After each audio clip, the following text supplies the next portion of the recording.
माझा बड्डे मी कसा सेलिब्रेट केला बघायचं असेल तर ब्लॉग शेवटपर्यंत नक्की बघा.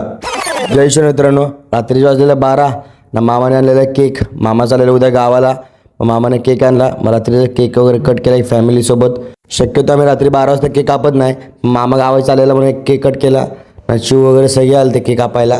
रात्रीचे पण तिला झोप नाही, तिला पण खायचं होता केक. मग केक वगैरे कट केला, तिला केक भरवला. सकाळी उठल्या आला हर्षूने मला बड्डे विश केलं.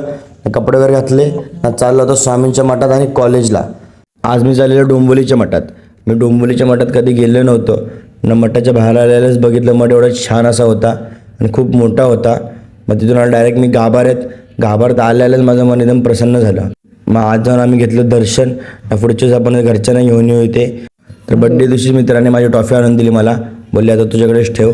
मावलं मी लाईनीत उभं राहिला ॲडमिशनसाठी. तर मी ह्याला बोलले त्याशी ॲडमिशन घेतलं नाही. नावलं मॅडमकडे. मॅडमला माहिती होतं माझा बड्डे. मॅडमने मला दिली एक चॉकलेट. मग चॉकलेट घेतली, ट्रॉफी घेतली ना. प्रथमेश्वर चाललो मी आता डायरेक्ट घरी जाऊन ट्रॉफी ठेवली ना. आपल्या वाघाला घेतला ना. चाललो मी डायरेक्ट आता तिसगावला. मग इथं मंदिराच्या बाहेर आलो. इथं पण म्हटलं दर्शन घेऊया आता. नशीब आम्ही लवकर आलतो, गाभारा बंद होत होता. त्याच्यात मी दर्शन घेतलं. नावलेला वडापाव चारायला. मग ते गावदेवीचा वडापाव खाल्ला. तिथून डायरेक्ट प्रथमेच्या बिल्डिंग आली ना. आतावर मी आलतो टी व्हीमध्ये. आमचा धबधबा ते वाढला. मी टी व्हीमध्ये यायला लागलो. मग आलो प्रथमेच्या घरी. इथे एक केक वगैरे कट केला.